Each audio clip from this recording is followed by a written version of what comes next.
Appreciate y'all being here this morning and taking some moments out of your day to join us this morning. Magda, first and foremost, we thank you for inviting us and for making this, these arrangements to recognize National Disabilities Awareness Month.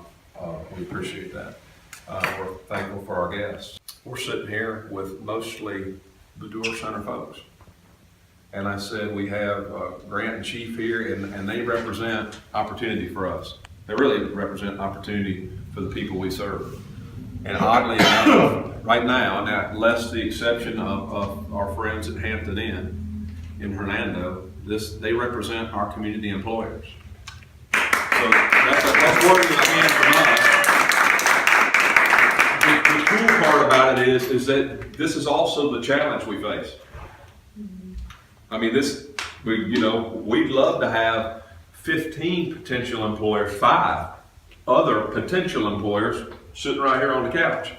Our environment is such, it changes so dramatically, so rapidly, so radically, that we have to constantly be working on developing relationships. And we are. These gentlemen here just happen to be 2 fellas who are able to essentially, forgive me the analogy, I'm not good with this, my wife says, but essentially dip their toe in the water and say, hey, this can be a good thing for both sides. So anyway, we appreciate that. We appreciate y'all being here. Man, probably above all, Drew, Joey, we thank you guys. National Disability Employment Awareness Month is a time to recognize the important contributions American workers with disabilities make each and every day. This year's theme is Inclusion Works. National Disability Employment Awareness Month dates back to the return of service members in the early 40s. In 1945, President Harry S. Truman approved a congressional resolution declaring the first week in October National Employ the Physically Handicapped. The word physically was removed in '62 to include individuals with all types of disabilities. In 1988, Congress expanded the week to a month and changed the name to National Disability Employment Awareness Month. People with disabilities are a mixed group that includes people with sensory, physical, and mental conditions. People with disabilities cross the lines of age, sex, race, and social-economic status. It is a group anyone can become a member of at any time. Almost all of us will encounter a disability at some point in our lives. By increasing awareness for all the members of the workforce, we can build a culture that embraces diversity and inclusion. Rather than be defined by a disability, individuals who will speak in just a few moments are the sum of their many other roles in their life, which includes working in jobs that they love. I would now like to introduce Fire Chief Gary Copeland. He is going to talk to you today about his experiences working with one of our very own, Drew York.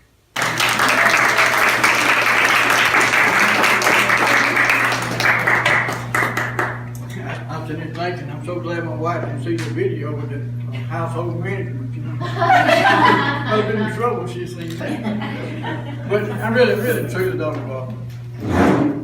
I was telling somebody the other day, I believe Northwest and the Door Center are the backbone of this town. There's no doubt about it, no matter how people look at it or anything else. And everybody in this area is thankful that the Door Center is here. And if you look at the people that work here, this ain't got to do with Drew right now, but I just blow a little smoke here. But the people that work here care about being here. You look at your faces and you enjoy being here and you do a great job. These guys are real lucky to have you to do the job. And we really enjoy working with the people here. We started this program in Park Colony a few years ago. I guess it's been, 10 years ago probably, with Bill Sanchuk. We started out here, and he called me and said, I got a guy interested in coming down with y'all, and I said, I don't know. I said, we'll try it. The skeptical part, no problem that you have. So Bill, he started working with at the fire department.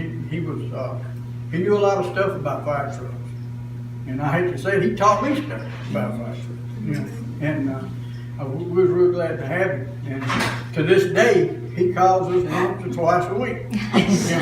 And he may call me Saturday morning, 7 o'clock, on my cell phone. What are you doing? Wow. Oh, nothing, Bill. But have a great time. But we're lucky right now Drew made his appearance down at the firehouse, and he fit in as well as any. I'm gonna be honest with you, he's just as good as some of the people we got down there. There's no doubt about it. And I have to watch him because he gets in there and we train. He's the first one in there. He puts his turnouts on, the air pack. We smoke up stuff, and I was, where's Drew? He's up in the smoke. Let him alone, let him go. We get him out of there. But he does just better than anybody down there, no problem. I would have a bigger problem in the world.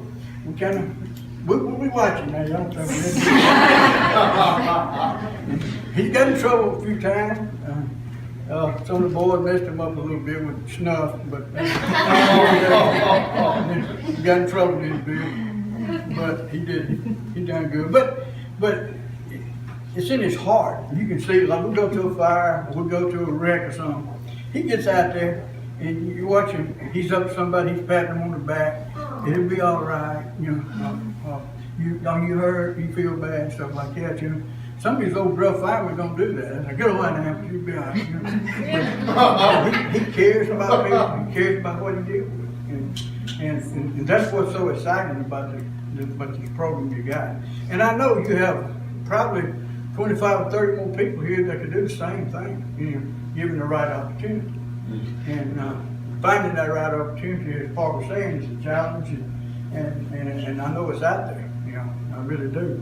But it takes time. It takes people just spending time with him, and he's a regular fireman right now. He knows we treat him the same way we treat everybody else. Sometimes bad, sometimes good. But he comes to the station, clean it up there. It's called Drew. Wash the trucks. He get out and do it.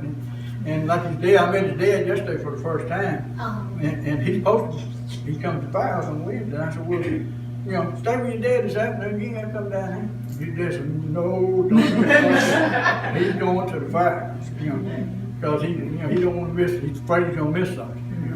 But again, I thank y'all for having us out here. If you got any questions, I'll be glad to answer them, or try to answer them, or tell you something that might be true by this. I'm Drew, and I work for the Senatobia Fire Department. Yeah, like some days we'll go to the Northwest Side Coliseum and put on turnouts and air packs. Some of y'all know what the Coliseum looks like. I'll put on my turnouts and air pack to them and go all the way around the thing. I basically do what they do.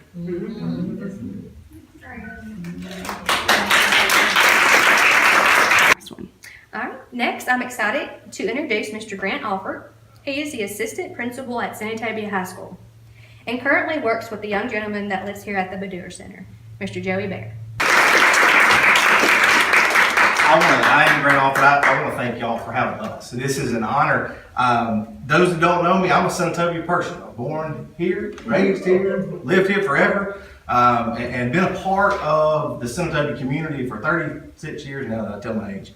And I want to thank Park and Magda for all they've done to get in contact with us. There's nothing more important for Senatobia schools than to have community relations, to have community partnerships, and this is one that's so important. Chief Holtz, I apologize, you'll give me that later. Chief Coach Services. So I've seen and been around the Badura Center all my life, and know the importance of not only what y'all do, but what y'all bring to Senatobia. And that's what's important to me as a Senatobia person.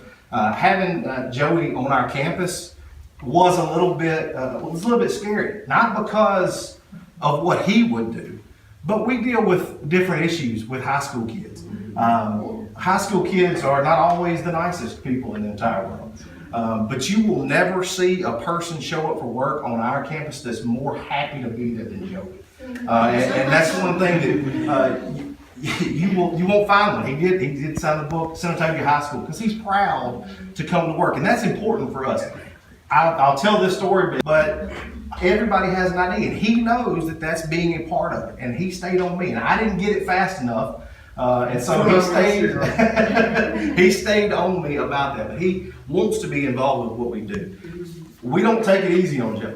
He is a full-time, I mean, well, he does every job that any of our custodians do, and we ask him to do that, and he does them to the best of his ability and past that. And we appreciate that because, like Chief Copeland said, we don't take it easy on him. We don't treat him like anybody differently.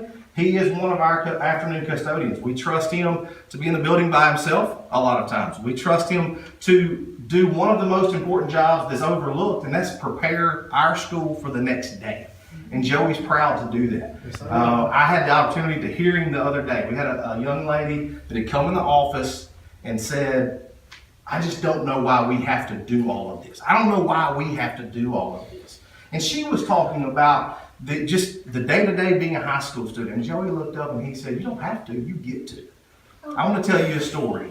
And he said, when I was in high school, I didn't get to go to football games. I didn't get to go to basketball games. We didn't have pep rallies. And she kind of looked at him a little bit weird, but he talked to her just like it was any other person. And that was important to me because not only does Joey get the experience to represent y'all and to come to us, he affected another person's life, and that's what we're at school for. He got to tell this young lady how important, how special that opportunity is for high school, and that was big to me. But we do thank y'all for everything that y'all do and for allowing us opportunity. And like I said, Park and Magda did a great job in reaching out and saying, yeah, we want to be a partner. And I can't take all the credit for it. I was involved. Mr. Foster, who couldn't be here today, he kind of pushed us and said, I think you're going to have an opening, and we did. And so it's been a great partnership for us. So we thank y'all. I'm Joey, and I work for Senatobia High School. I think it's a great opportunity. I'm kind of not sure I'm coming here because of the happiness. Thank you. But I just want to say I think it's a great opportunity because you still can go into town and people are like, what is Badura Center? Have you still ask them, what is that? And I think this is now the time to be able to reach out to community people who don't even know what a disability is, who don't even know what Badura Center is.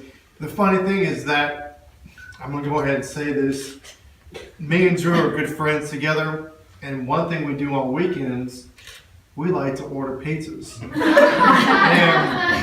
the place in Senatobia will give us the order, they'll give us the order, we'll call them up, and there's people out there who don't know what Badura Center is.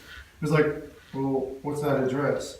And it's just so crazy because I want this to be an opportunity, not for just me and Drew. I want this to be an opportunity to let people know what a disability is. With ADD, with LD, with any kind of, because I think the reason why it's taking so long because there's people out there who are afraid.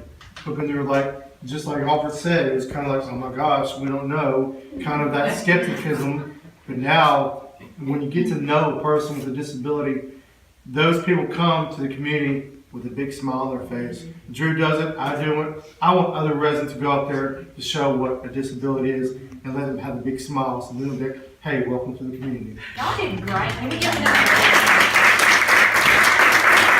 But what we're trying to sell out there is more than a job. It's community. It's some sort of feel. It's the bigger message, and that's so. I mean, here I am at the beginning, sitting there talking about, okay, we got the two people who dared to put their foot in the water. I believe is how I put it.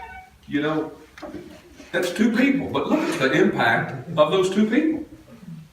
That's what this is about. I just want to emphasize, the more I sit here and watch this, the bigger picture here. And that's what we were after. Our bigger picture is to create some sort of, hey, there's value here in general. Hey, we're of use to, Badura wants to be of use to the community, not just of use to itself.